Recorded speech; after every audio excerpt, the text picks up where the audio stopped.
तुम्हा सगळ्यांना गुरुपौर्णिमेच्या खूप खूप शुभेच्छा. तर मी श्वेता परत एकदा तुम्हा सगळ्यांचं मनापासून स्वागत करते माझ्या एका नवीन व्हिडिओ ब्लॉगमध्ये. गुरुपौर्णिमेचा हा दिवस आहे.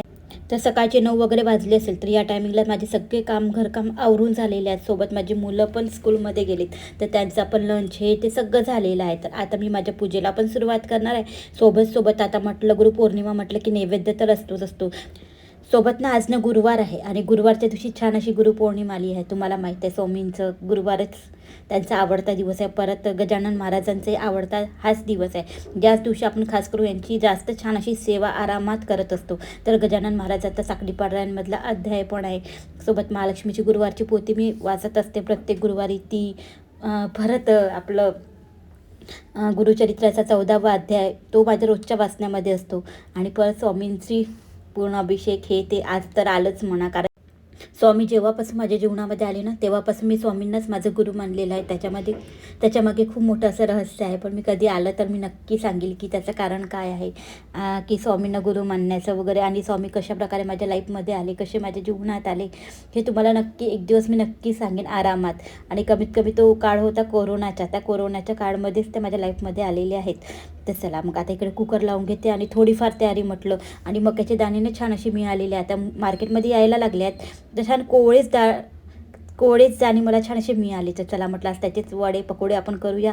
सोबत आता मी कुकर मांडला तर त्याच्यात वरण भात आणि रात्रीच ना मी बरबटी भिजत घातलेली होती. तर ते बरबटी ही कुकरमध्ये लावून घेतली. 4 शिटी छान असं ते पण छान अशी शिजून जाईल. म्हणजे पटकन भाजी करायला काही वेळ लागणार नाही. आणि अद्रक लसूणसुद्धा मी तयार केलेलं नव्हतं. तर चला म्हटलं सगळी तयारी झालेली होती. आणि आता आई घरी आहे तर आईची इतकी मदत होते, म्हणजे असं बसल्या त्यांची भरपूर मदत होते. बाकीचं आपण तर सगळे कामं करूनच घेतो म्हणा.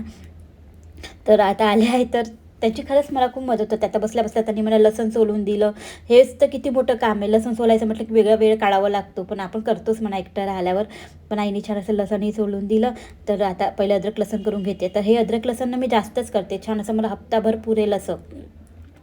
त्या हप्त्याभराच्या म्हणजे कसं आहे ना, हप्त्याभरामध्ये मस्त अशा जेव्हा केव्हा आपल्याला लसाची भाजी करायचं काम पडलं की पटकन अद्रक लसण तयार राहते. तर मग टेन्शन राहते आणि वेळेवर मग भाजी करायची आणि मग अद्रक लसण करायचं. त्याच्या उद्देशानेच आपण काय करतो, मग दुसऱ्या भाज्या निवडतो, पण रसाच्या भाज्या सोडून देतो. मग कायम मी तयारच ठेवते अद्रक लसण. आता भरपूर जण विकत मार्केटमधून आणतात, तर ते किती दिवसाचं राहते का राहते आपल्याला तर माहिती राहत नाही. परत टेस्ट पण नाही माहीत राहत. पण मी अजून आणलेलं नाही म्हणा विकत वगैरे. मी घरचंच अद्रक लसण वापरत असते. तर याच्यामध्ये अद्रक लसण, परत मस्त अशी कोथिंबीर, थोडंसं जिरं घातल्याने आणि 4-5 शेंगदाण्याचे दाणे एवढंच घालून मी अद्रक लसण करत असते. त्याच्यानंतर आता म्हटलं लागले हात दाणे पण बारीक करून ठेवून देते. आता यांनाही स्कूलमध्ये जायचं आहे, तर ज्यांना पकोडे वगैरे खायचे असेल तर आई मी जरी पूजेला लागली तरी त्या आरामात काढून देतील. म्हणून ह्या उद्देशाने म्हटलं पकोड्याचं सुद्धा तयार करून ठेवून देते. गुरुपौर्णिमा म्हटलं की आखाडी पण येतात. तर आखाडीच्याच दिवशी ना आमच्याकडे मातामाईला आम्ही आरतीचं ताट वगैरे घेऊन जात असतो. पण आता थोडं काही कारणामुळे ते राहिलेलं आहे, काही दूरचं काही कारण आहे म्हणून. तर ते आज मी आरतीचं ताट वगैरे नाही नेणार आहे. आता येत्या मंगळवारी वगैरे घेऊन जाईन. पण ते आखाडीची जी काही आपलं आपण जे देवीला जे ताट नेतो, दही भाताचा नैवेद्य नेतो, परत आरती नेतो, ते आमच्याकडे कंपल्सरी आहे, न्यावंच लागतात. पण आज ते काही शक्य नाही. तर येत्या मंगळवारी तर मी घेऊनच जाईन म्हणा. तर चला मग आता इथे पकोड्याचं कसं ना, हे मक्याचे दाणे आहेत. छान देसी दाणे होते, विकतच मिळाले. म्हणजे आई ते दाणेच विकत मिळाले तर तेच घेऊन आली. तर चला म्हटलं उद्या देवाला नैवेद्य होऊन जाईल, कारण की मला भरपूर सामान आणायचं होतं. तर दिसले मार्केटमध्ये तर घेऊन आली. तर ते बारीक केलेलं आहे. त्याच्यामध्ये मी छान असं तिखट, मीठ, हळद, 2-4 मिरच्या वाटण्यातच टाकलेला होता. परत भरपूर असं छान असा ओवा टाकला आणि तीळ आणि मीठ वगैरे चवीनुसार आणि छान असं कोथिंबीर. खरंच हे पकोडे खूप छान वाटतात. आता तर सुरुवातच झाली आहे आमच्याकडे म्हणा, भरपूर दिवस ते दिवाळीपर्यंत राहतात. चला मग त्याच्यानंतर सकाळी ना मुलांचा टिफिन होता. मग नैवेद्य करायचं म्हटलं की भरपूर वेळ होतो ना. तर मग त्यांना मस्त छान असं मी आलूचं भरीत आणि पोळ्या वगैरेच करून दिल्या होत्या. नव्याला पुरी आणि भरीत दिलं. तिला भरीत पुऱ्या खूप आवडतात. आणि नक्षला पोळी आणि भरीत दिलं. यांचंही भरीत आणि पोळ्याच दिल्या यांना, पण यांनाही जायचं होतं. तर म्हटलं नैवेद्याचं आपण आरामात करत राहतो. नैवेद्य करायचं म्हटलं की भरपूर वेळही लागतो. आणि आज न मेन म्हणजे स्वामींना लाडू खूप आवडतात, बेसन लाडू. तुम्हाला सगळ्यांना माहीत असेल. तर आज मी ठरवलंच होतं की नाही स्वामींसाठी आपण लाडूच करूया. आईला म्हटलं मी जर पूजेत बसली तर तुम्ही मला लाडवाचं भाजून द्या ना का आई म्हटलं, कारण की हे लाडवायचं भाजायचं म्हटलं ना 1 तास चालतो, पूर्ण 1 तास कमी गॅसवर भाजत भाजत भाजत खूप 1 तास जातो. तर अगोदरच्याच रात्रीनं मी आईला विचारून ठेवलं होतं की आई मला लाडवाचं भाजून द्या का, माझी इच्छा होतीच, कारण की भरपूर दिवस झाले मी स्वामींना नैवेद्याला लाडू केलेच नव्हते. तर मागच्या वर्षी व्रत वगैरे केलं आणि आता गुरुपौर्णिमेला नाही आणि गुरूंचं पण मी हे पारायण केलं होतं ना, तेव्हा पण मी लाडू वगैरे नाही केले होते. आणि मला माहीतच होतं की मी पूजेला जेव्हा केव्हा बसेन ना, माझा पूर्ण 1 तास पूजेमध्ये जाणारच आहे.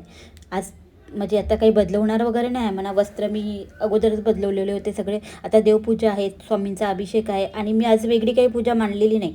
सोबत गुरुवार होता आणि कलशातलं पाणी आपण बदलवतोच आणि दुसरा कलश हा गुरुवारी मांडतच असतो. त्यामुळे मग कलशही मी परत भरून छान असा वेगळा कलशही मांडणार आहे आणि स्वामींनाही देवघरातच पूजणार आहे, नाही तर प्रत्येक वेळेसनं मी वेगळी पूजा मांडायची. तर इथे आपले स्वामी आहेत, तर स्वामींना ना आज मी दुधानेच अभिषेक घालणार आहे. पूजेचा व्हिडिओ वगैरे शूट करताना ना मला खरंच छानच नाही वाटत की आपण पूजा करायची ना मग शेअर करायचं म्हणजे दाखवायचं, हे थोडं वेगळंच वाटते. तरी पण चला म्हटलं, तुम्हाला पाहायला आवडते माझी पूजा तर म्हणून मी तुम्हाला दाखवत असते. तरी ते छान असं दुधाने पाण्याने स्वामींचा अभिषेक करून घेतला.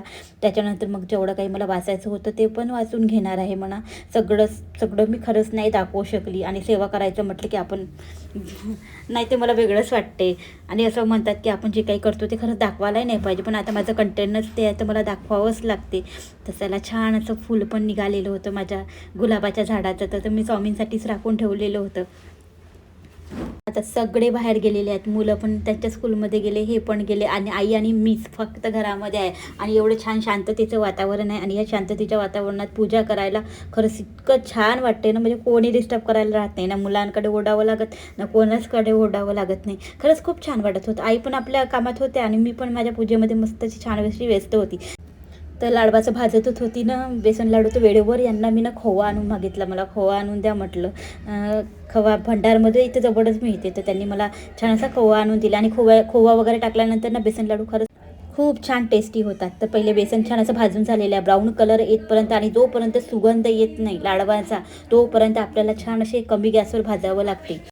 माझ्या पूजेला कमीत कमी 1-1.5 तास लागला, तर तेवढ्या वेळात तरी भाजून व्हायचंच आहे, कारण की कमी गॅसवरच आई भाजत होत्या. तर आता फक्त माझी आरती राहिलेली आहे, तर खोवा टाकायचा होता ना, तर म्हणून आई मला बोलवत होत्या. तर आज आई संध्याकाळी जाणार पण आहे, कारण की त्यांना उद्या परत नागपूरला वगैरे जायचं होतं. आता माझ्या नंदेकडे प्रोग्राम होता म्हणून त्या आलेल्या होत्या. तर प्रोग्रामचे व्हिडिओ वगैरे मी काही शूट केलेलं नाही. छान असं साक्षीगंध वगैरे होतं माझ्या भाचीचं, तर त्या आल्या होत्या, तर तिकडून आता माझ्याकडे होत्या. तर आज संध्याकाळी त्या जाणार पण आहे, तर चला म्हटलं जेवढे काय आपण थोडे जास्तच लाडू केलेले आहेत. माझ्या मुलांना खूप जास्ती आवडतात लाडू वगैरे, तर म्हणून थोडे जास्तही केले आणि आईसोबत मोखेडला वगैरे पाठवेल म्हटलं, तर म्हणून थोडेसे जास्तच केले.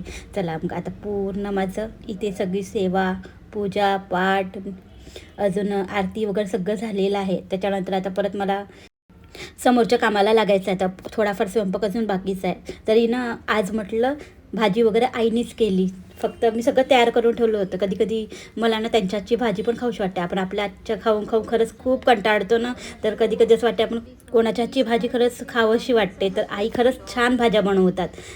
तर मग त्यांना म्हटलं की आई तुम्ही तर सगळं तयार करून दिलेलं आहे, फक्त तुम्ही भाजी वगैरे कराल. तर त्यांनी भाजी आणि लाडवाचं मला भाजून दिलं नाही. ते छान अशी माझी पूजा झालेली आहे. इतकं छान प्रसन्न वाटत होतं ना या टायमिंगला आणि शांततेनं, आणि खूप छान झालं घरामध्ये ना. जेव्हा केव्हा अशी पूजा असते आणि सण वगैरे असतो त्यावेळेस खरंच पूजेचाही, अजून धूपबत्तीचा, आपला अगरबत्तीचा, परत आपण जे काही नैवेद्य बनवतो देवासाठी, तर आता लाडवाचं भाजलं तर लाडवाचा सुगंध पूर्ण घरभर दळवळलेलाच होता आणि तळण पुरण जे काही काढतो त्याचाही सुगंध घरभर दळवळतो. तर असं मग त्यावेळेस असं वाटतं नाही बा, खरंच आपल्याकडे आज सण आहे.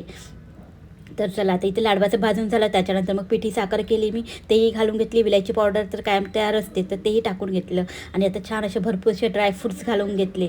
त्याच्यामध्ये काजू, बदाम आणि विलायची, चारोळी आणि खोबरा किस घालून घेतला. थोडेसे देवापुरतीच अजून लाडवाचं तयार व्हायचंच आहे, कारण की गरम गरम आहे ना, तर थोडं आरामात बांधत बसेल म्हणा मी. तर फक्त एकच लाडू देवासाठी बांधला, तोही बनलेला नव्हता, कारण की थंड झाल्यानंतरच छान असे लाडू बनतात. तर तरी 5 लाडू कसे तरी मी बनवलेत. जास्त नाही पण पंचपक्वान्नाचा नैवेद्य मी बनवलेला होता. तर खरंच छान वाटलं. आजचा दिवस खरंच छान गेला. मुलं पण घरी नव्हते आणि छान असं आरामात पूजा झाली. नंतर दोघेही मिळून आम्ही जेवण वगैरे केलं. देवाजवळचं ताट मी तसंच ठेवलं. कमीत कमी अर्धा तास तरी देवाजवळ आपण जे काही नैवेद्य दाखवतो ते तसंच राहिलं पाहिजे. तर मग मी तसंच झाकून ठेवून दिलं. नंतर गरम गरम पुऱ्या तर काढल्याच होत्या म्हणा. मग आई आणि मी दोघींनी मिळून छान असं जेवण केलं. परत गुरुपदसुद्धा मी घेतलेलं आहे. स्वामी माझे गुरु आहेत. तर चला मग इथेच व्हिडिओ एंड करते. भेटते नंतर. बाय.